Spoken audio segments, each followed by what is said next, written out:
رسول اللہ صلی اللہ علیہ وسلم نے منع فرمایا کہ یہ کام نہیں کرنا، ہم نے قرآن کو بھی پیچھے کر دیا، نبی پاک علیہ السلام کی حدیث پاک کو بھی پیچھے کر دیا، ہم نے معاشرے کی بات کو دیکھتے ہوئے اب نوبت یہاں تک آ گئی کہ بیٹی یا ماں اپنی بیٹی سے کہتے تو بھی یہ عمل کر تاکہ لوگ تجھے دیکھیں، اور اس سے بڑا لمحہ فکریہ کیا کہ اس کو سارے غیر محرم دیکھ رہے ہیں، اس کے الفاظ ادا کرتے ہوئے شرم آتی ہے، حیا آتی ہے الفاظ ادا کرتے ہوئے کہ مسلمان کی بیٹی ناچ رہی ہے اور مسلمان مرد غیر محرم اس کو دیکھ رہے ہیں۔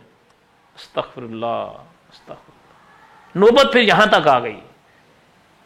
قرآن پاک نے تو منع فرمایا نا، منع نہیں ہوئے، چھوٹی بات سے منع نہیں ہوئے، پھر اس سے اگلی بات سے منع نہیں ہوئے، پھر اس سے اگلی بات سے منع نہیں ہوئے، پھر نوبت یہاں تک آ گئی کہ مسلمان کی بیٹی ناچ رہی ہے اور غیر مذہب کہ لوگ دیکھیں، وہ تو بات بڑی دور کی ہے، مسلمان ہی مسلمان کی بیٹی کو ناچتے ہوئے دیکھ کر خوش ہو رہا ہے۔ ایک تو ہے کوئی بازاری عورت،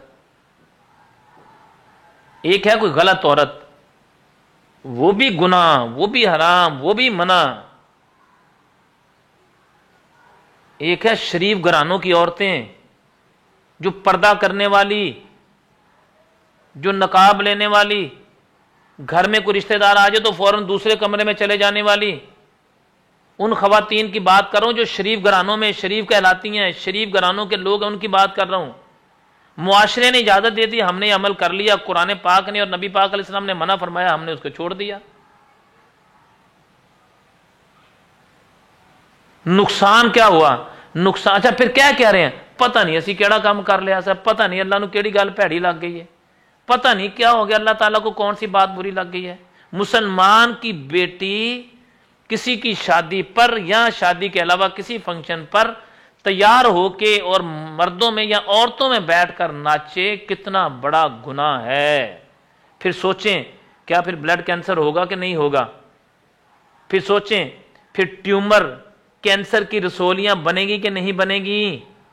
پھر سوچیں دماغ کے اندر اور پھر سینے کے اندر کینسر کی گرٹیاں بنے گی کہ نہیں بنے گی؟ پھر ایمانداری سے فیصلہ کریں، بڑی بڑی بیماریاں لگیں گی یا نہیں لگیں گی؟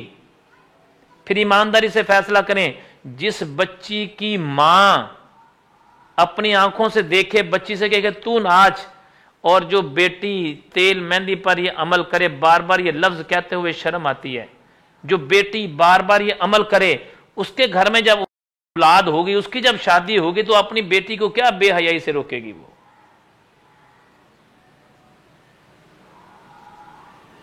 سوچنے والی بات ہے، سوچنے والی۔ مسلمان سوچ ذرا، یہ وقت بھی آنا تھا، کبھی سوچا ہم نے کہ مسلمانوں کی بیٹیاں یہ عمل کریں گی؟ ذہن اور گمان اور خیال بھی نہیں جاتا کبھی ایسا، کبھی تصور بھی نہیں کیا تھا کہ ایسا بھی زمانہ آئے گا۔ صرف ہوا کیا کہ معاشرے نے جس چیز کی اجازت دی ہم نے اس کو کرنا شروع کر دیا، دین نے جس چیز سے منع کیا ہم اسے منع ہی نہیں ہوئے۔